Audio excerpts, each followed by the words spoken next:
Bismillahirrahmanirrahim. Assalamualaikum warahmatullahi wabarakatuh.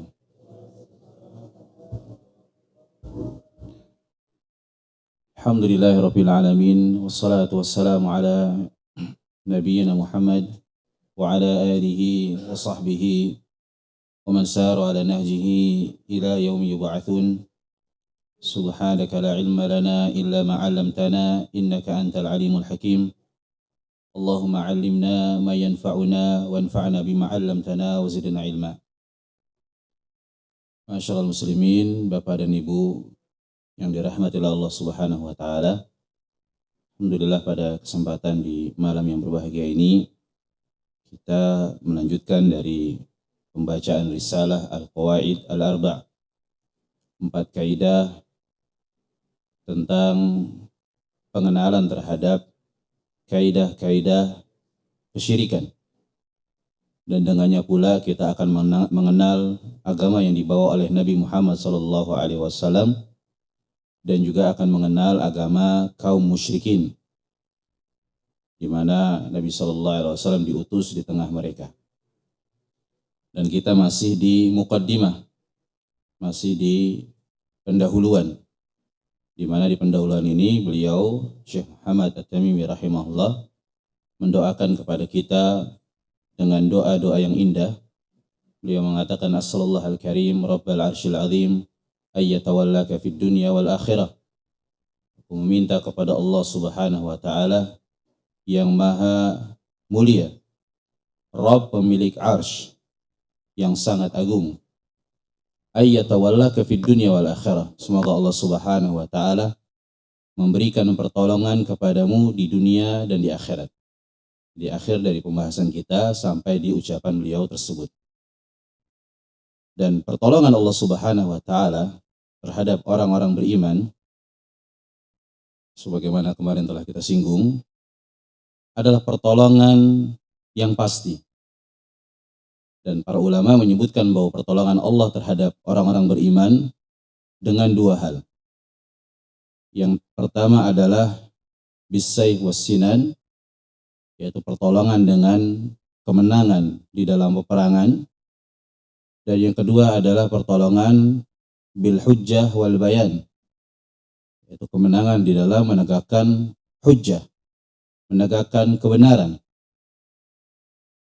Para ulama menyebutkan bahwa terkait pertolongan Allah terhadap hujjah, terhadap dalil, penjelasan bahwa agama Islam adalah hak, begitu juga pemeluk ahlul Islam yang benar-benar mengikuti petunjuk Nabi SAW, atau yang diistilahkan dengan ahlus sunnah, mereka akan senantiasa menang di dalam penegakan hujjah. Karena kita tahu bahwa di tengah kubu kaum muslimin sendiri terbagi-bagi pemikiran dan juga firqah. Tapi ahlus sunnah wal jamaah senantiasa dimenangkan oleh Allah Subhanahu wa taala dengan hujjah. Karena mereka adalah orang-orang yang bersandar dengan Al-Quran dan Sunnah Nabi SAW. Dan Nabi SAW telah bersabda, La tazalu ta'ifatu min ummati alal haqqi zahirin mansurah. Bahwa senantiasa dari kalangan umatku ada yang unggul di atas kebenaran, diberikan pertolongan oleh Allah Subhanahu wa taala. La yadurruhum man khadalahum wala man khalafahum. Tidak akan membahayakan mereka orang-orang yang berusaha untuk menghinakan mereka dan juga menyelisihi mereka. Jadi ahlu sunnah itu terkadang di tengah umat Islam sendiri dikucilkan, bahkan dianggap sebagai asing, atau diistilahkan dengan apa? Guroba. Pernah dengar Pak? Guroba. Ya, sebuah kelompok yang terpuji. Kenapa dikatakan asing, dikatakan guroba? Karena orang yang berpegang teguh dengan sunnah Nabi SAW banyak menyelisihi hawa nafsu manusia. Mereka apa yang diperintahkan oleh Allah, perintahkan oleh Nabi SAW, sami'na wa ata'na. Tidak ada istilah, coba saya timbang dulu cocok atau tidak di zaman sekarang. Atau saya lihat dulu, ini secara medis bermanfaat atau tidak. Kan gitu Pak. Kalau ahlus sunnah apa? Sami'na wa ata'na. Karena mereka punya pondasi yang kokoh bahwa apa yang diperintahkan oleh Allah sebagaimana kemarin kita singgung pasti kebaikan. Apa yang dilarang oleh Allah Subhanahu wa taala pasti keburukan. Baik nampak di pandangan kita ataupun tidak. Karena ini disyariatkan oleh Rabbul Alamin, ditetapkan oleh Allah Subhanahu wa taala, Rabb semesta alam. Baik, jadi Ahlus Sunnah senantiasa diberikan pertolongan Allah Subhanahu wa taala dimanapun berada. Di seluruh tempat, di seluruh zaman. Tapi pertolongan yang pertama tadi, yaitu pertolongan dengan kemenangan di dalam peperangan, ini relatif. Ketika mereka mengumpulkan antara keimanan dan takwa di dalam berperang, maka pasti Allah akan Subhanahu wa taala berikan pertolongan. Allah Subhanahu wa taala menyebutkan bagaimana para sahabat, laqad nasarakumullahu fi mawatin katsirati wa yauma Hunain. Allah Subhanahu wa taala telah menolong kalian di berbagai peperangan, termasuk juga di dalam perang Hunain. Id a'jabatkum kathratukum. Ingatlah tatkala banyaknya pasukan kalian itu membuat sebagian kalian takjub. Merasa dengan banyaknya pasukan pasti menang. Tapi kejadian tersebut malah membuat para sahabat terbengkalai, kocar-kacir. Bukan karena banyaknya pasukan. Makanya tadi kita singgung bahwa kemenangan itu ditopang dengan kuat atas takwa dan keimanan. Ada ujub sedikit saja, ada menyandarkan kekuatan pada diri mereka saja, maka runtuhlah janji Allah Subhanahu wa taala. Jadi benar-benar kita harus beriman dengan janji Allah. Tidak bisa bersandar dengan kemampuan kita. Baik. Kemudian yang kedua kemarin kita bahas, wa ayyaj'alaka mubarakan aina ma kunt. Dan semoga Allah Subhanahu wa taala memberkahi engkau dimanapun engkau berada. Apa kemarin Pak makna keberkahan? Apa keberkahan? Thubutul khairil ilahi fi syai', kebaikan yang Allah tetapkan pada sesuatu. Jadi kalau kita sudah bicara sesuatu itu berkah, ada secara umum, ada secara khusus. Kalau secara umum segala yang bermanfaat itu berkah, kan gitu Pak. Tapi kalau secara khusus kita membutuhkan dalil. Dan telah datang di dalam Al-Quran dan Sunnah Nabi SAW berbagai perkara yang diberkahi. Contoh tempat. Apa tempat yang diberkahi diantaranya? Masjid. Ya. Karena di dalamnya tempat ibadah kepada Allah, apa yang dilakukan akan diterima oleh Allah. Dilipat gandakan pahalanya. Begitu juga Mekah, Madinah. Ya, tempat yang diberikan keberkahan oleh Allah Subhanahu wa taala. Pahala dilipatkan. Dajjal tidak akan masuk ke dalamnya. Kalau terkait dengan waktu, contohnya Ramadan. Ya. Apa makna keberkahan yang ada di bulan Ramadan? Dilipat gandakan pahala. Terbukanya pintu-pintu ampunan. Ada terkait dengan makanan dan minuman. Apa Pak contohnya? Makanan dan minuman. Zam-zam, ya, ma'u zam-zam lima syuriba lahu. Air zam-zam sesuai dengan niat peminumnya. Begitu juga makanan sahur. Inna fis sahuri barakah. Di dalam makanan sahur ada keberkahan. Mau lauknya tempe, ayam, daging, ada keberkahan. Kemudian terkait dengan contohnya sebuah amalan. Ada amalan-amalan yang diberkahi. Begitu juga di antaranya seorang beriman itu ada padanya keberkahan. Dan Allah Subhanahu wa taala telah mensifati Nabi Isa alaihissalam, wa ja'alani mubarakan aina ma kunt. Dan Allah telah menjadikan aku diberkahi dimanapun aku berada. Ditafsirkan oleh banyak para salaf, makna keberkahan yang ada pada Nabi Isa alaihissalam nafa'an diantaranya. Karena beliau senantiasa memberikan manfaat, baik dalam urusan dunia, urusan agama. Urusan agama jelas Pak ya, mengajarkan ilmu, memberikan hidayah, petunjuk pada manusia. Urusan dunia, ada nggak Pak? Ada Pak. Nabi Isa itu, orang yang buta itu bisa sembuh Pak. Bahkan mati bisa hidup. Atas taufik dari Allah Subhanahu wa taala.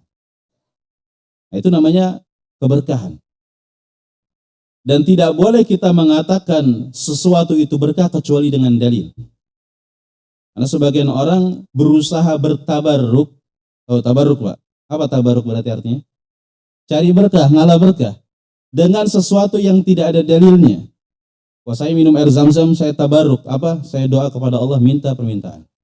Boleh, diizinkan. Tapi kalau tabarruknya dengan sesuatu yang tidak ada petunjuk dalam syariat, contoh, sebagian orang tabarruk dengan tiang-tiang Masjidil Haram, gitu. Dioles-oles, atau mungkin kain kiswah. Bahkan sebagian ada yang merobek, dibawa pulang. Pergi ke Jabal Uhud, ambil tanahnya, bawa pulang. Ada Pak seperti ini, Pak? Karena mereka meyakini bahwa ini diberkahi. Tapi makna yang diberkahi itu bukan seperti itu cara pengamalannya. Harus sesuai dengan maksud syariat. Ya, harus sesuai dengan apa maksud syariat.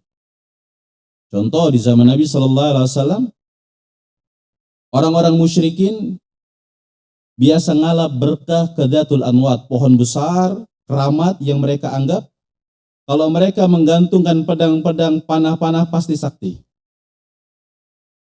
Maka ketika para sahabat melewati pohon tersebut, dan mereka ketika itu kebanyakan adalah hudatsa'u ahdin bil Islam, orang yang baru mengenal Islam. Sebelum masuk Islam, para sahabat apa? Musyrikin, para pelaku kesyirikan. Maka mereka bilang kepada Nabi, ij'al lana dzata anwatin kama lahum dzatu anwat. Rasulullah, bisa nggak buatkan kita pohon keramat juga kayak gitu? Biar kalau kita perang menangan terus juga. Sebagaimana mereka punya pohon keramat. Allahu Akbar, kata Nabi Sallallahu Alaihi Wasallam. Kaget. Karena ini apa? Ucapan kufur. Innahas sunan. Itu jalan-jalan kebinasaan. La tattabi'anna sunana man kana qablakum. Memang benar-benar kalian ini akan mengikuti jalan-jalan orang-orang sebelum kalian. Siapa? Yahudi dan Nasrani. Perhatikan. Jadi keberkahan ada dalilnya dan ada tata cara yang dibenarkan oleh syariat. Baik, dan insya Allah pada kesempatan-kesempatan yang akan datang kita akan bahas secara rinci. Kemudian selanjutnya beliau mendoakan kita, wa idza u'tiya syakar, wa idza betuliya sabar, wa idza adnaba astaghfar. Dan semoga Allah Subhanahu wa taala menjadikanmu seorang hamba yang apabila diberikan nikmat bersyukur, diberikan ujian bersabar, dan apabila melakukan dosa beristighfar kepada Allah Subhanahu wa taala. Fa inna haula'i tsalath unwanus sa'adah. Karena tiga hal ini merupakan pilar-pilar kebahagiaan, kunci-kunci keselamatan. Berarti ada tiga hal yang kita akan bahas, Pak. Yang pertama tadi apa? Syukur. Apa itu syukur? Apa Pak syukur kalau secara singkat yang mungkin kita pahami? Apa syukur? Ucapan terima kasih, terus apa lagi, Pak? Ya, insya Allah difahami ya, cuma susah diungkapkan. Berkata Imam Ibnul Qayyim rahimahullah ta'ala, beliau mengatakan, asyukru zuhuri athari ni'matillahi ala lisani abdihi. Syukur merupakan munculnya dampak-dampak kenikmatan Allah Subhanahu wa taala yang muncul dari lisan hambanya. Apa yang muncul? Thana'an wa i'tirafan. Yang pertama bahwa rukun syukur, jadi seorang dikatakan bersyukur itu yang pertama adalah thana'an wa i'tirafan. Seorang memuji pemberi nikmat dan dia mengakui atas kenikmatan tersebut. Yang kedua, wa ala qalbihi syuhudan wa mahabbatan. Yang kedua, dengan hatinya ada persaksian akan nikmat tersebut dan juga kecintaan. Wa ala jawarihi inqiyadan wa ta'atan. Dan syukur itu akan nampak juga dari anggota tubuh orang yang bersyukur, ketundukan dan juga ketaatan. Jadi beliau rahimahullah di sini menyebutkan definisi syukur beserta rukunnya. Artinya seorang tidak akan dikatakan bersyukur atau tidak akan sempurna syukurnya kecuali ketika terpenuhi tiga hal ini. Yang pertama, seorang meyakini, mengakui di dalam hatinya, menyaksikan bahwa segala nikmat yang hadir pada dirinya itu berasal dari siapa? Dari Allah Subhanahu wa taala. Allah Subhanahu wa taala berfirman, "Wa ma bikum min ni'matin faminallah." Apa saja yang ada bagi kalian dari kenikmatan maka berasal dari Allah Subhanahu wa taala. Dari semenjak kita dilahirkan sampai kita diwafatkan. Baik kenikmatan terkait dengan agama dan juga terkait dengan dunia kita. Semua kenikmatan tidak akan luput dari pemberian Allah Subhanahu wa taala. Baik yang kita pandang berasal dari manusia secara sebab ataupun dengan usaha kita. Seluruhnya berasal dari Allah. Dan ini merupakan keyakinan yang harus terpatri di dalam hati kita bahwa nikmat apapun yang hadir maka itu berasal dari Allah Subhanahu wa taala sehingga kita menyadari bahwa dialah pemberi nikmat. Yang kedua, seorang menceritakan nikmat-nikmat tersebut ya berasal dari Allah. Selain kita meyakini ketika kita bercerita atas nikmat, contoh ditanya orang, Masya Allah Pak, mobilnya baru. Ya. Nah, sikap manusia kan beda-beda cara jawabnya. Seandainya jawabannya sama pun niatnya berbeda-beda. Baik. Dia mengatakan kalau dia seorang mukmin, muwahhid yang bertauhid, dia mengatakan alhamdulillah. Segala puji bagi Allah, ini rezeki dari Allah, kemudahan dari Allah. Ya saya bersyukur kepada Allah Subhanahu wa taala tapi dengan hati yang dia tunduk dan benar-benar mengakui kenikmatan tersebut. Ya. Sebagian ada yang mengatakan alhamdulillah rezeki dari Allah karena saya sudah usaha siang dan malam. Ada imbuhannya, Pak. Ini beda versi. Nah, ini tergantung niatnya. Kalau niatnya adalah riya dengan amalnya, menampakkan kehebatannya, maka ini kufur nikmat sebenarnya, bukan syukur. Kufur nikmat. Dia memuji Allah di awal, kemudian memuji dirinya. Seakan-akan nikmat ini muncul dari Allah dan dari dirinya. Padahal adab kita ketika berbicara itu menisbahkan segala nikmat itu dari Allah. Ya. Makanya di antara pembahasan dari hal yang merusak kesempurnaan tauhid, seorang mengatakan kalau bukan karena Allah dan karena Anda. Kan gitu. Kalau bukan karena Allah dan karena Anda, maka saya akan celaka.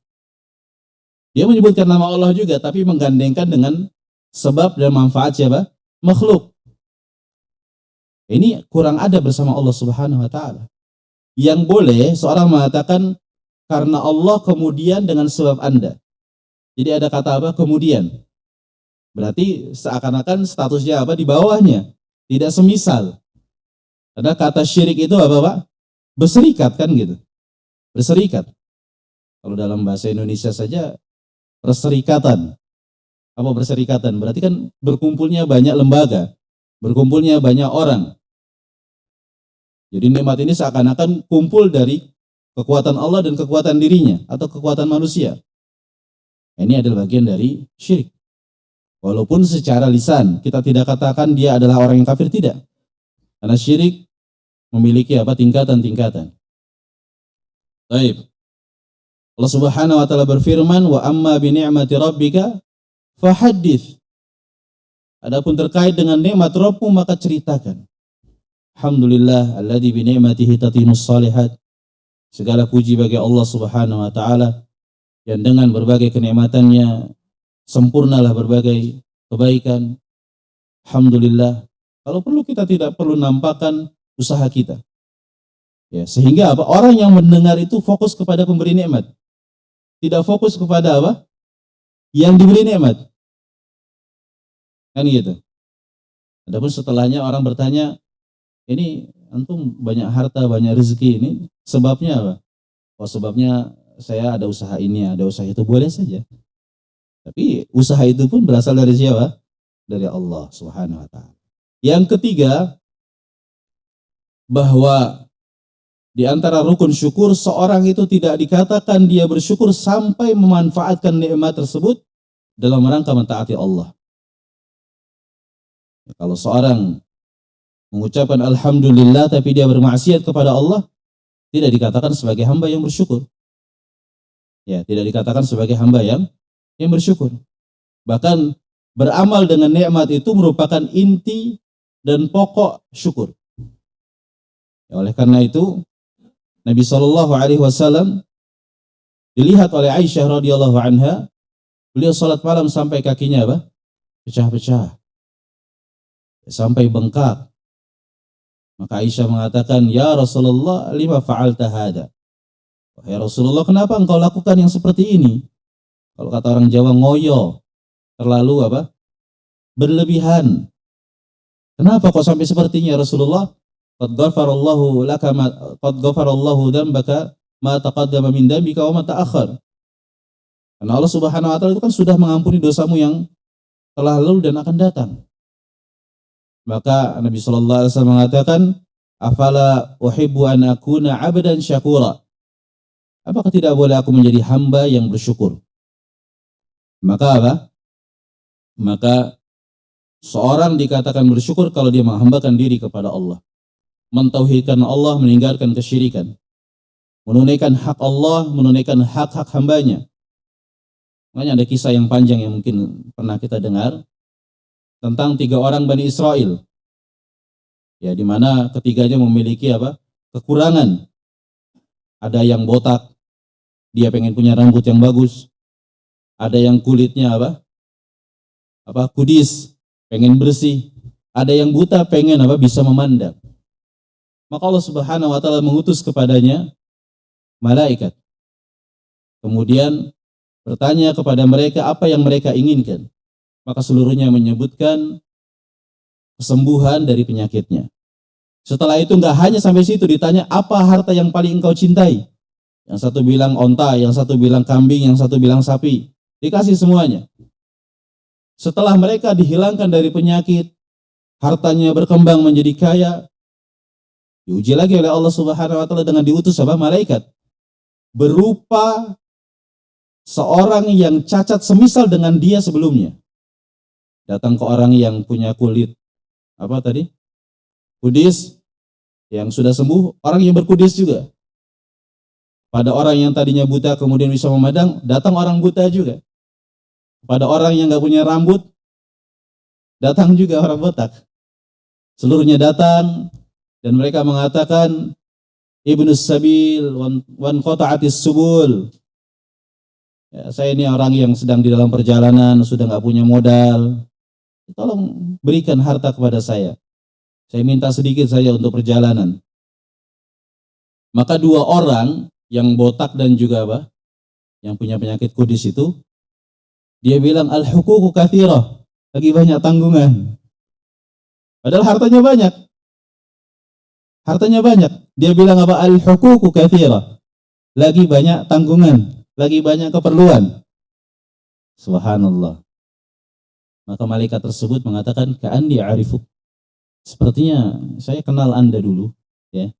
Bukankah dahulu Anda orang yang dulu botak? Kemudian Allah Subhanahu wa taala berikan rambut yang indah, diberikan harta yang banyak. Ya. Fa in kunta kadziban fasayyarakallahu bima kunt. Kalau engkau berdosa, semoga Allah Subhanahu wa taala mengembalikan engkau seperti semula. Maka terjadilah apa yang terjadi, subhanallah. Tapi seorang yang buta tadi, tatkala diminta harta, dia berikan. Ambil saja yang kau mau semuanya. Pilih saja, terserah. Kamu mau apa? Mau ada kebun, mau ada kambing, ya, mau makanan, ambil saja semuanya. Ini semua nikmat dari Allah Subhanahu wa taala. Maka akhirnya dia sampaikan bahwa dirinya adalah malaikat diutus oleh Allah Subhanahu wa taala, dan Allah telah meridai engkau dan memurkai 2 temanmu tadi. Subhanallah.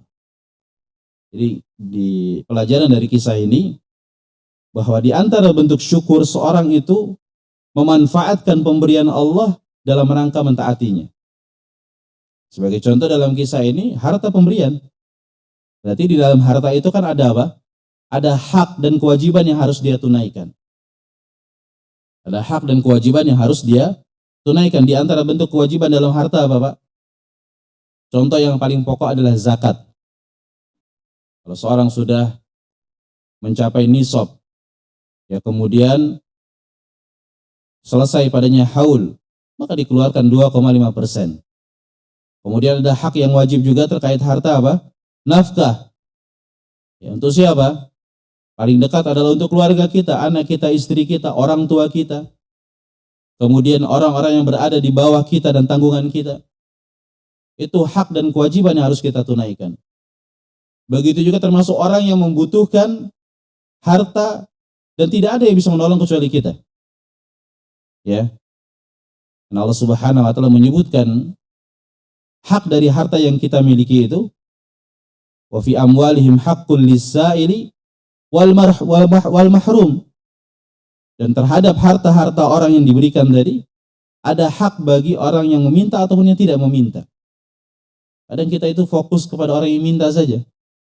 Padahal yang gak minta itu terkadang lebih butuh, tetapi mereka menahan diri dari meminta kepada manusia. Bagaimana para sahabat dipuji oleh Allah Subhanahu wa taala. La yas'aluna an-nasa ilhafa. Tidak meminta kepada manusia, tapi mereka menahan diri. Sampai dikira apa? Yahsabuhumul jahilu agniya aminat ta'afuf. Mereka dikira orang-orang yang kaya. Kenapa? Karena menahan diri menjaga kehormatan. Jadi kalau seorang diberikan nikmat oleh Allah Subhanahu wa taala dengan ilmu, amalkan dan ajarkan. Diberikan oleh Allah Subhanahu wa taala nikmat waktu, manfaatkan untuk ketaatan. Dan seterusnya. Yang paling pokok adalah memperhatikan kewajiban-kewajiban. Waktu, harta, kesempatan kita manfaatkan untuk menunaikan apa? Hak dan kewajiban kita. Banyak, Pak. Ya, banyak ibu-ibu. Banyak kalau kita mau cari, banyak sekali. Ya. Bukan hanya terkait dengan ibadah saja, terkait dengan hak manusia banyak. Cari keluarga kita yang mungkin membutuhkan. Walaupun cuma dengan bantuan apa? Nasihat, bantuan, arahan. Ini nikmat yang harusnya kita apa? Manfaatkan. Baik. Maka syukur ya merupakan ibadah yang sangat agung yang Allah Subhanahu wa taala puji di dalam Al-Qur'an. Allah Subhanahu wa taala menyebutkan bagaimana sebagian para nabi disebutkan apa? Sifat-sifat yang mulia ini. Contoh Nabi Nuh alaihi salatu wasalam, innahu kana 'abdan syakura. Sesungguhnya Nuh merupakan hamba yang bersyukur. Dan ini pujian bagi mereka. Begitu juga Allah Subhanahu wa taala menjanjikan apa? Balasan pahala bagi orang-orang yang bersyukur. Wa sanajzi syakirin wa sayajzillahu syakirin. Banyak sekali ayat-ayat yang menyebutkan tentang keutamaan tersebut. Begitu juga Allah memerintahkan kita untuk bersyukur. Ya. Balillah fa'budu wa kum minasyakirin. Ibadahilah Allah dan jadilah engkau termasuk hamba-hamba yang bersyukur.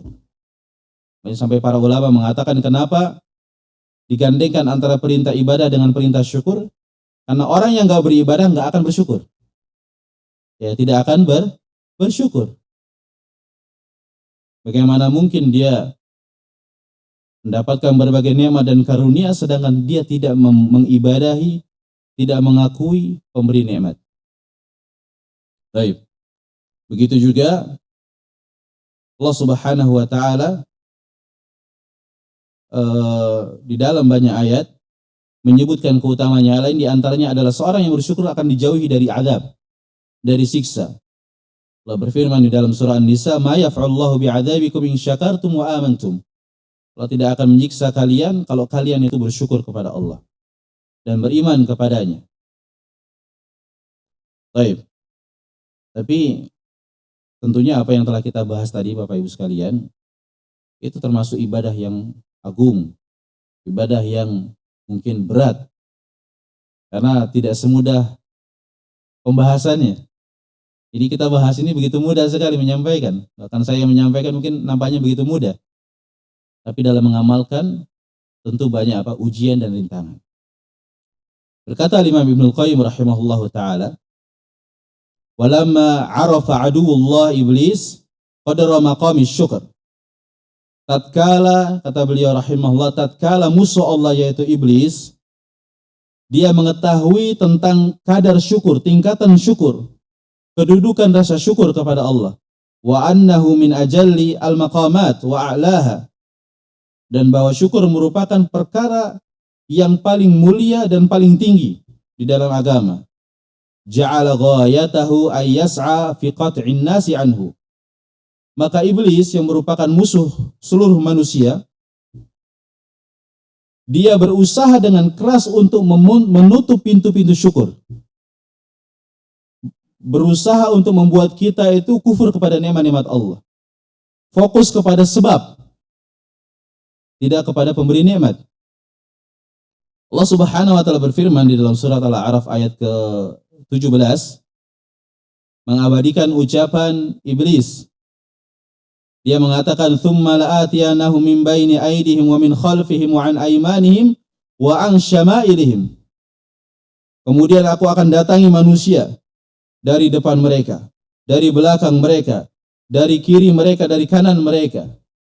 Wala tajidu aktsarahum syakirin. Sehingga tidak akan kau dapati kebanyakan mereka bersyukur kepada Allah.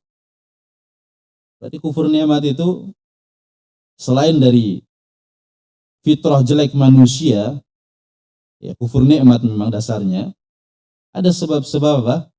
Dari luar, yaitu apa? Usaha iblis dan bala tentaranya untuk membuat manusia ini kufur nikmat dengan berbagai sebab dan berbagai cara. Wala tajidu aktsarahum syakirin. Tidak akan kau dapati kebanyakan mereka bersyukur. Dan Allah berfirman, "I'malu ala Dawud syukra." Wahai keluarga Daud, beramal solehlah dalam rangka bersyukur atas nikmat Allah. Jadi diperintahkan untuk beramal soleh, kenapa? Karena dalam bentuk syukur kepada Allah. Faqalilun min ibadiyas syakur. Karena sedikit sekali dari hamba-hambaku itu yang bersyukur. Sedikit. Kalau kita mau rinci, Pak, Bu, dari semenjak pagi sampai kita tidur itu, mungkin perlu kalkulator untuk apa?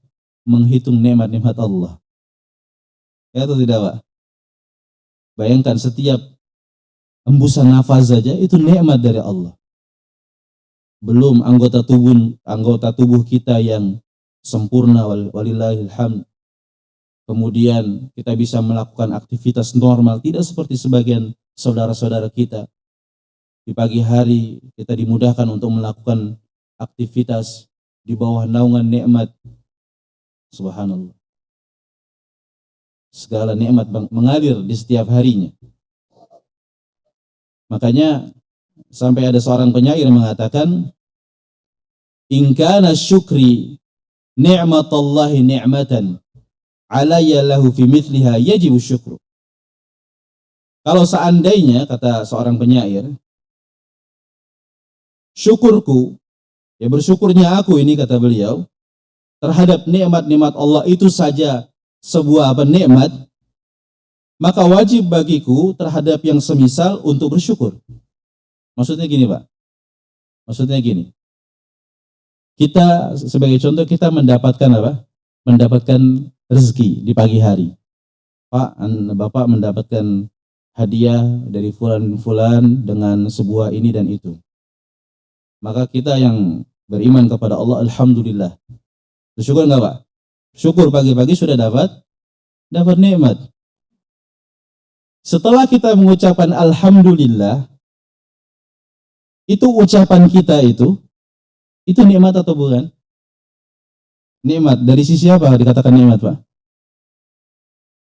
Karena kita telah menunaikan hak Allah, yaitu apa? Mensyukuri nikmatnya. Ya atau tidak? Kita dapat nikmat, muncul satu nikmat, yaitu apa? Syukur.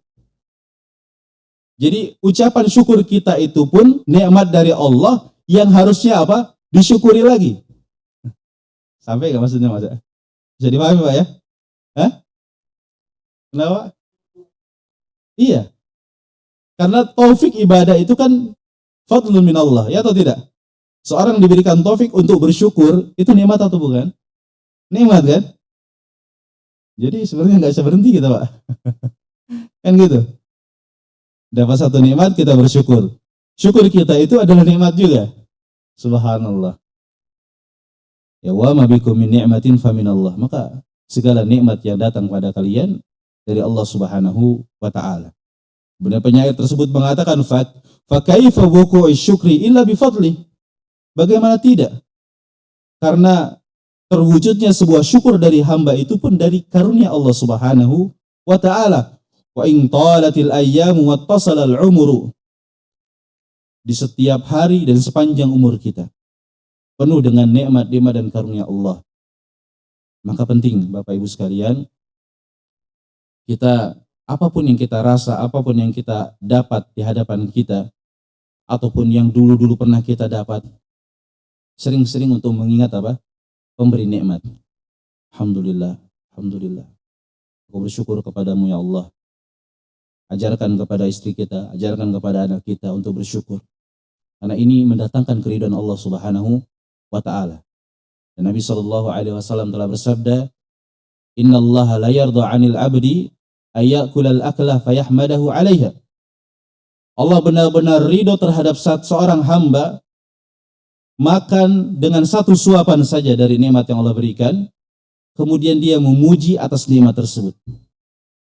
Wa ayyashraba asy-syarbah fayahmadahu 'alaiha. Dia meminum satu tegukan saja, kemudian dia memuji Allah Subhanahu wa taala atas nikmat tersebut. Jadi, walaupun cuma satu suap, satu teguk, jadikan apa yang masuk ke dalam tubuh kita itu seperti ketika kita buka puasa, Pak. Beda nggak rasa syukurnya? Ya kalau pagi hari, subhanallah, makanan sudah matang, minuman sudah siap, makan ya alhamdulillah biasa, Pak. Ya kan? Tapi coba dari subuh sampai maghrib, tahan makan, tahan minum, satu teguk saja. Berharga atau tidak? Subhanallah. Itu rasanya hati kita itu luluh, Pak. Alhamdulillah. Harusnya setiap nikmat yang datang itu seperti itu. Ya. Karena yang memberikan rezeki kita ketika buka puasa dengan yang lainnya sama. Kadarnya pun sama. Cuma mungkin cara kita bersikap itu yang berbeda. Ini sudah azan, Pak, waktunya. Atau belum? Berapa menit lagi, Pak? 2 menit lagi. Lanjut, Pak, ya. Baik. Jadi, kembali lagi kita ingatkan bahwa kewajiban kita sebagai seorang hamba untuk bersyukur kepada Allah Subhanahu wa taala, terus mengingat nikmat-nikmat yang Allah Subhanahu wa taala berikan. Dan jangan sampai kita kufur terhadap nikmat Allah. Ya, jangan sampai kita kufur terhadap nikmat Allah Subhanahu wa taala. Allah Subhanahu wa taala berfirman mengabarkan tentang sebuah kelompok, sebuah kampung negeri di dalam Al-Qur'an. Allah berfirman, wa daraballahu mathalan qaryatan kanat aminatan mutma'innatan ya'tiha rizquha ragadan min kulli makan. Allah memberikan satu permisalan sebuah kampung yang dulunya itu penuh dengan keamanan, penuh dengan ketentraman. Rezekinya datang dari seluruh penjuru. Yang dimaksud oleh ahli tafsir seperti Al-Imam Al-Baghawi rahimahullah, maksudnya adalah orang-orang musyrikin Mekah. Dulu mereka sebagaimana yang Allah sebutkan nikmatnya. Fakafarat bi an'amillah. Maka mereka akhirnya kufur dengan nikmat-nikmat Allah. Apa kufur mereka itu? Diutus Nabi di tengah-tengah mereka, mengajak kepada petunjuk, meninggalkan kesyirikan, membawa kepada keselamatan dunia dan akhirat, nggak mau. Jadi bukan nggak bersyukur karena dapat makan, dapat minum. Karena nggak mau mengikuti petunjuk siapa? Nabi Muhammad SAW dikatakan fakafarat bi'anumillah. Dia kafir dengan nikmat-nikmat Allah Subhanahu wa taala, fa'adaqahallahu libasal ju'i wal khauf. Maka Allah Subhanahu wa taala berikan pakaian, cicipkan kepada mereka pakaian rasa takut dan pakaian kelaparan. Jadi kelaparan dan rasa takut itu disebutkan sebagai pakaian karena meliputi kehidupan mereka. Dan terjadilah selama 7 tahun mereka hidup dalam paceklik. Sampai akhirnya mereka memakan tulang belulang dan juga memakan apa? Bangkai-bangkai hewan najis, waliyadzubillah, seperti anjing. Itu baru satu kampung, banyak negeri-negeri yang telah diberikan oleh Allah Subhanahu wa taala permisalan. Baik terkait dengan sebuah negara, kampung atau bahkan individu. Karena seorang yang kufur terhadap nikmat-nikmat Allah itu akan mendatangkan apa? Nikmah. Jadi lawan dari nikmat itu nikmah. Nikmat itu kenikmatan, nikmah itu siksaan. Ya. Makanya kalau orang mau ditambah nikmatnya, banyak-banyak bersyukur. Kalau mau hilang kenikmatan, ya, maka apa? Sebabnya adalah maksiat. Makanya kemaksiatan itu mendatangkan apa? Mendatangkan musibah, mendatangkan bala, mendatangkan kerusakan. Sampai seperti itu, waliyadzubillah. Ya, maka penting bagi kita untuk berhati-hati dari kufur nikmat kepada Allah Subhanahu wa taala dan berusaha untuk terus bersyukur kepadanya. Wallahu a'lam bishawab. Mungkin adzan dulu Pak ya. Baik, ini mungkin setelah adzan. Baik, bismillah, alhamdulillah, wassalatu wassalamu ala Rasulillah wa ala alihi wa sahbihi wa man walah, amma ba'd. Mungkin kita sempurnakan sedikit lagi ya, bahwa kita diperintahkan untuk bersyukur. Begitu juga Nabi Shallallahu Alaihi Wasallam telah mencontohkan kepada kita bahwa penting bagi kita untuk meminta kepada Allah Subhanahu Wa Taala taufik dalam seluruh ibadah yang Allah perintahkan. Di antara yang dicontohkan oleh Nabi Shallallahu Alaihi Wasallam doa yang ma'ruf, ya, di mana Nabi Shallallahu Alaihi Wasallam berwasiat kepada Mu'ad ya untuk tidak meninggalkan doa ini fi kulli duburis shalah, ya, di akhir dari setiap salat. Apa doanya Pak? Allahumma a'inni ala dzikrika wa syukrika wa husni ibadatik. Ya Allah, bantulah aku untuk mengingatmu, untuk mensyukuri Engkau, dan untuk memperbaiki ibadah kepadamu. Jadi penting bagi kita untuk meminta kepada Allah apapun, ya, baik syukur, baik sabar, baik akhlak yang mulia. Ya, telah dicontohkan oleh Nabi SAW untuk meminta kepada Allah. Jadi perlu bagi kita untuk meminta nikmat-nikmat tersebut. Kemudian banyak kiat-kiat ya, banyak kiat-kiat yang sebagian telah disebutkan oleh Nabi SAW menjadi sebab agar kita itu bersyukur. Di antaranya adalah kalau dalam masalah urusan dunia kita memandang kepada yang lebih rendah, yang lebih susah dari kita. Ya, jadi kalau kita bergaul asalnya boleh saja kepada siapapun. Ya, tapi kalau kita bergaul dengan orang-orang kaya atau yang lebih kaya dari kita, kemudian mereka jauh dari agama, pembicaraan hanya dunia, itu mewariskan penyakit di dalam hati. Bahkan sebagian salaf, saya lupa namanya, sebagian salaf mengatakan, tatkala dahulu aku berteman dengan agniya, orang-orang kaya, maka aku senantiasa di dalam kegalauan, gundah gulana, dan kesedihan. Karena diceritakan sesuatu nikmat-nikmat yang dia tidak miliki. Tapi tatkala aku bergaul dengan orang-orang miskin, fuqara, istarahtu, maka aku pun menjadi lega. Bisa difahami Pak ya? Dan ini fitrah ya. Karena apa yang kita pandang itu konsumsi bagi hati. Yang kita dengar konsumsi bagi hati. Kalau yang dibicarakan oleh manusia itu ilmu, ibadah, petunjuk, nasihat, maka hati akan tenang. Tapi kalau yang dibicarakan dunia, sekarang ini mungkin orang nggak duduk bersama orang kaya di majelis, tapi yang ditonton media sosial, bicaranya tentang harta, kemudian barang-barang branded. Terpengaruh atau tidak kira-kira? Terpengaruh, ya. Mungkin seorang istri di rumah nggak kemana-mana, tapi pengennya barang-barang yang kita nggak pernah dengar namanya. Dari mana didapat? Dari di media sosial. Subhanallah. Nah, itu juga harus dibatasi. Berbahaya bagi hati kita, bagi keluarga kita. Kemudian di antara sebab juga seorang itu hendaknya berlaku qanaah. Apa itu qanaah? Dia tetap berusaha mencari rezeki, mengais rezeki karena itu diperintahkan oleh syariat. Tetapi apa yang dia dapat dia syukuri. Banyak ataupun sedikit. dan tidak menoleh kepada apa? Harta orang lain. Ya, makanya sebagian athar mengatakan kun qanna'an takun ashqarun nas. Ya. Jadilah engkau orang yang qana'a, niscaya engkau adalah orang yang paling bersyukur kepada Allah Subhanahu wa taala. Ini antara sebab-sebab. Di antara sebab-sebab adalah kita tadi pertama berdoa, kemudian yang kedua tadi adalah kita memandang kepada yang lebih rendah dalam masalah urusan dunia, memandang kepada yang lebih tinggi, lebih semangat dalam urusan akhirat, dan juga berusaha untuk qanaah. Kemudian juga yang terakhir mungkin penting bagi kita untuk mengingat nikmat-nikmat Allah. Ya, mengingat nikmat-nikmat Allah Subhanahu wa taala. Bahwa apa yang Allah berikan kepada kita itu ya semuanya adalah nikmat. Dan semua yang Allah berikan itu nanti kelak pada hari kiamat akan apa? Dimintai pertanggungjawaban. Jadi enggak semua yang kita harapkan dan kita inginkan itu terkadang baik untuk agama kita, baik untuk dunia kita, baik untuk keluarga kita.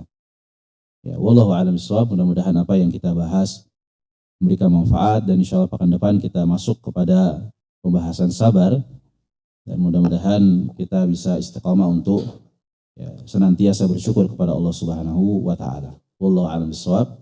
Cukup Pak ya? Atau ada pertanyaan? Silakan Pak. Bapak dulu Pak itu.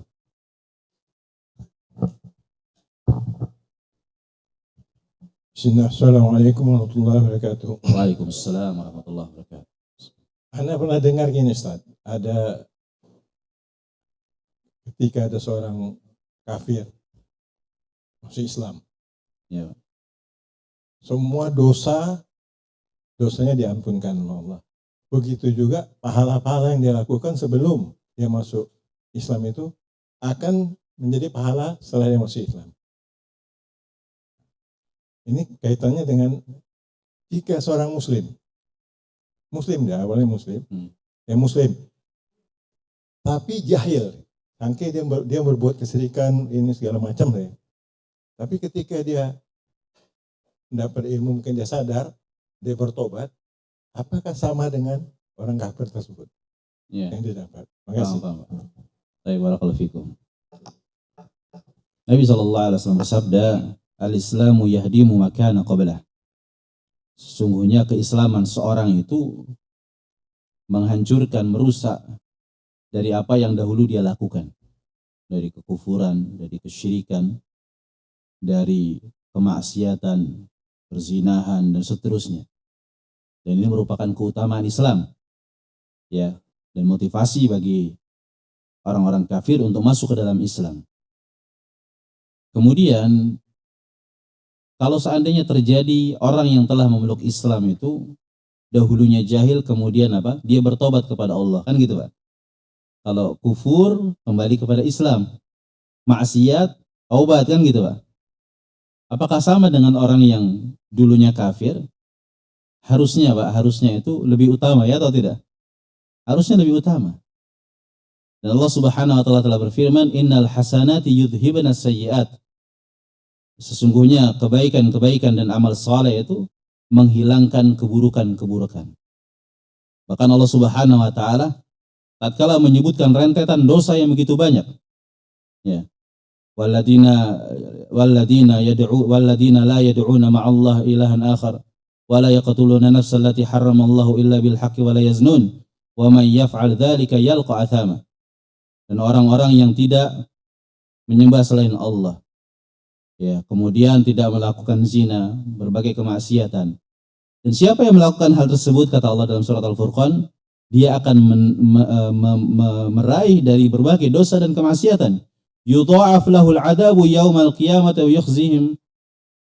Niscaya Allah Subhanahu wa taala akan lipatkan dari hukuman dan siksaan.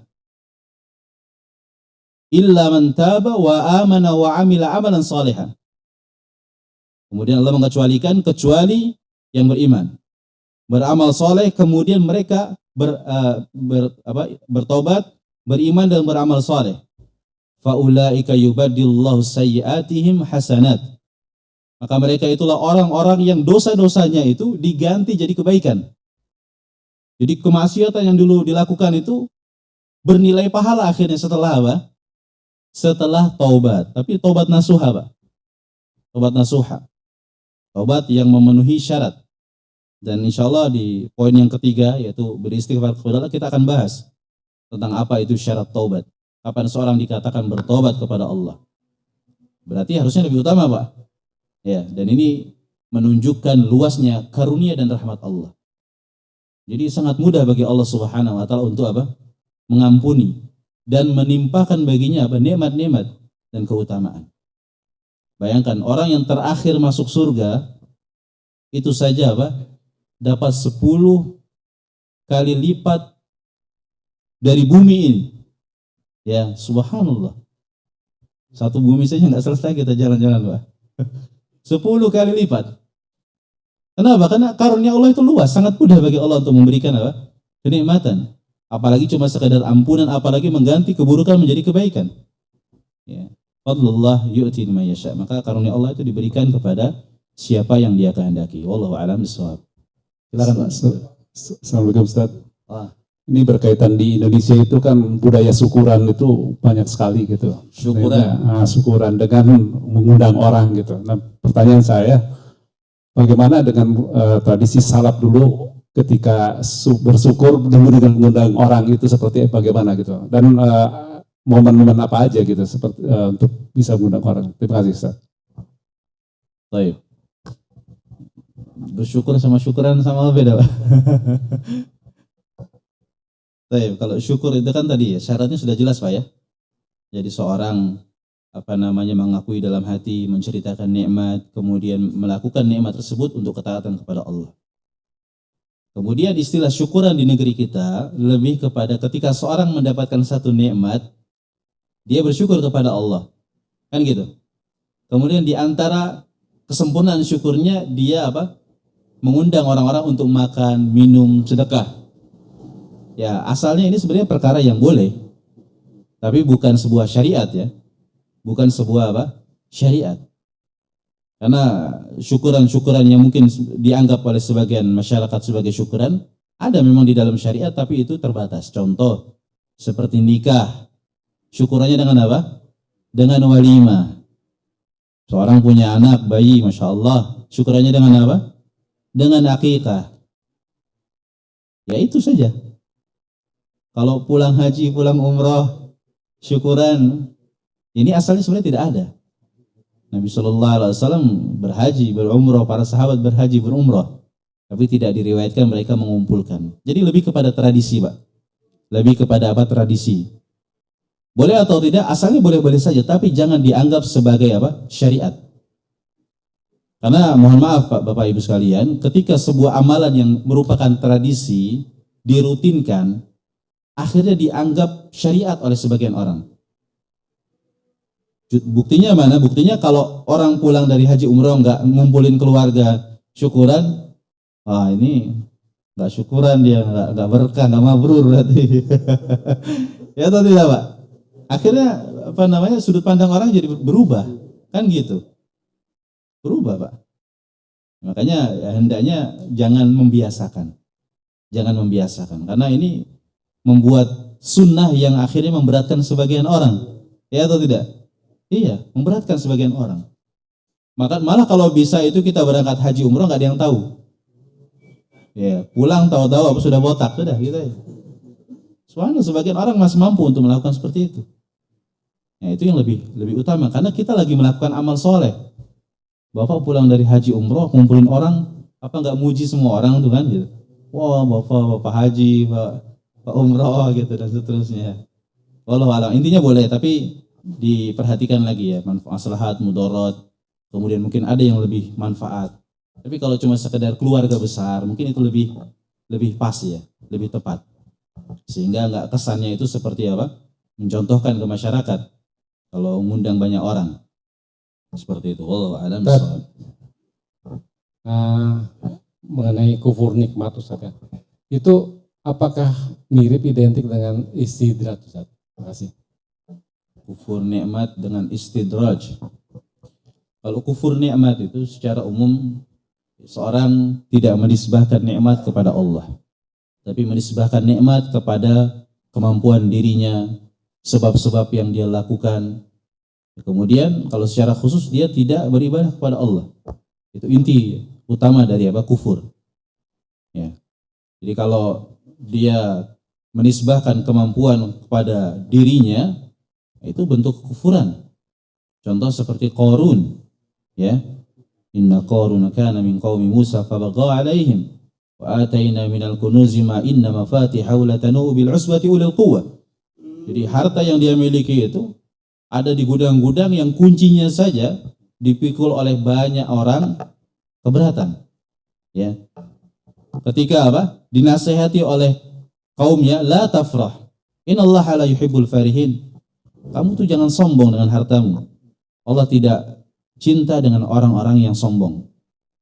Fa kharaja ala qaumihi fi zinati. Kemudian dia mengatakan qala innama utituhu ala ilmin indi. Ya, karena ini semuanya yang saya dapatkan, saya miliki itu dari kemampuanku di dalam mengelola harta. Ini kan sering kita dengar, Pak, ya. Sering kita dengar seperti ini. Saya manajemen gini ini. Boleh-boleh saja ketika seorang itu menceritakan cara, tapi jangan sampai menisbahkan nikmat atas kemampuan dirinya. Nah, ini bentuk bentuk kufur nikmat. Ya, akhirnya fa khasafna bihi wa bidahil ard, maka kami tenggelamkan dia dan juga hartanya. Jadilah istilah kita harta harta karun. Hartanya dipendam menjadi harta karun. Ya, wallahu alam bissawab. Ustadz, kalau standar syukur itu kalau maksiat dianggap tidak bersyukur, berarti nggak ada yang dianggap hamba yang bersyukur dong. Gimana?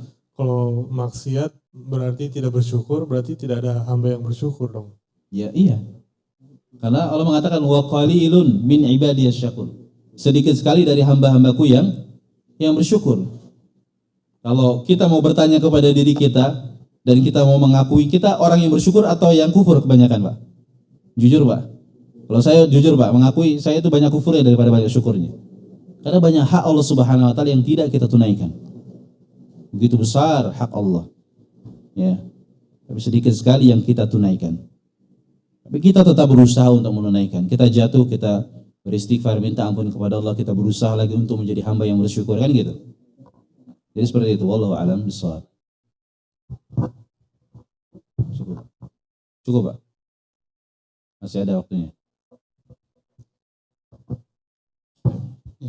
Singkat Pak Ustadz, yang tadi Pak Ustadz katakan orang yang yang qanaah kan nerima apa adanya dan bersyukur ya. Nah, yang saya disinggung di sini untuk bersyukur itu salah satu kan untuk manusia itu ikhtiar itu kan Pak Ustadz. Betul. Maksud saya antara ikhtiar itu sebenarnya ada sesuatu yang manusia itu kan beda-beda, ada ikhtiarnya asal-asalan, ada ikhtiarnya sungguh-sungguh, ada yang enggak. Nah, maksud saya di sini ikhtiar yang disempurnakan kolerasinya sama dibilang qanaah itu sendiri Pak Ustaz. Jadi di mana titik temunya Pak Ustaz di situ? Nah, kadang kan orang beralasan udah qanaah padahal ikhtiarnya ya tadi asal-asalan. Apa bisa dibilang begitu? Nah, bagaimana itu Pak Ustaz? Terima kasih. Assalamualaikum warahmatullahi wabarakatuh. Ini pertanyaannya berat, Pak. Baik, jadi qanaah dengan ikhtiar, dengan tawakal itu tidak bertentangan, Pak, ya. Tidak bertentangan. Jadi orang yang tawakal itu kan terkumpul padanya dua rukun. Yang pertama adalah thiqah dalam hati, yaitu bergantungnya hati kepada Allah. Kemudian yang kedua melakukan sebab. Kalau kita bicara mencari rezeki, mencari nafkah, kita diperintahkan kan untuk mencari. Caranya bagaimana? Ya caranya setiap orang berbeda-beda. Setiap orang berbeda-beda. Satu negeri dengan negeri lain berbeda cara-caranya. Kemampuan antara satu orang dengan orang lain berbeda-beda. Bahkan kecenderungan skill seorang itu berbeda-beda. Yang sebenarnya asalnya yang kita miliki itu sebenarnya bisa mendatangkan rezeki, ya atau tidak, Pak? Iya. Sederhananya orang di kampung, Pak. Saya dulu di Jawa Timur, di kampung itu. Ibaratnya kita ke hutan saja, ngambil kayu bakar bawa pulang jadi uang, ya atau tidak? Sederhana, jadi uang. Bahkan sebagian orang menjadikan profesi hal tersebut. Kan gitu. Sebagian orang mengumpulkan batu di sungai, dibawa ke darat, jadi apa? Jadi uang. Cuma yang menjadi masalah di tengah sebagian masyarakat itu membatasi pekerjaan dengan apa? Dengan obsesi dia sendiri. Saya nggak mau kerja kecuali dengan yang kayak gini, kayak gini, kayak gini. Akhirnya apa? Nganggur. Dibilang, kamu kenapa nggak kerja? Nggak ada pekerjaan. Subhanallah. Maka ini tidak dikatakan sebagai orang yang tawakal. Ya, kalau dia bilang saya qanaah saja, ya qanaahnya pun rusak, Pak. Cacat. Sama seperti orang yang pasrah, dia bilang ya saya sabar saja. Padahal dia pasrah, bukan sabar. Dia nggak berharap pahala juga. Cuma kan udah terjadi, udah pasrah saja. Jadi penggunaan istilah itu ya bebas, tapi apa? Hakikatnya sesuai dengan keadaan. Seperti itu. Jadi kalau terkait dengan sebab rezeki, ini sangat luas, Pak. Dibukakan oleh Allah Subhanahu wa taala. Bahkan dibahas oleh Syekhul Islam rahimahullah taala. Sebagian ulama membahas pekerjaan apa yang paling menghasilkan. Kan gitu. Ada yang mengatakan bertani, ada yang mengatakan berdagang, ada yang mengatakan menjual jasa. Tapi intinya kembali kepada setiap orang. Ya, yang penting apapun yang dia mampu lakukan, dia kerjakan. Ya, adapun rezeki serahkan kepada Allah Subhanahu wa taala yang memberikan apa? Rezeki. Sehingga di sini Pak akan tenang hati kita, ya atau tidak? Tenang. Karena kita telah menempuh cara yang diperintahkan oleh syariat. Sedangkan hasil apa? Serahkan kepada Allah. Berapa banyak yang dulunya tukang angkat batu kemudian Allah muliakan yang menjadi apa? Pengusaha. Kan gitu. Dan itu pun bukan menjadi tolak ukur kebahagiaan dan juga apa? Kasih sayang dan cinta Allah kepada hamba. Baik dia kaya atau miskin, punya atau tidak punya, maka kembali kepada takwa. Ya wallahu alam bissawab. Insyaallah cukup Pak ya. Mudah-mudahan bermanfaat. Subhanakallah wa bihamdika asyhadu an la ilaha illa anta astaghfiruka wa atubu ilaik. Assalamualaikum warahmatullahi wabarakatuh.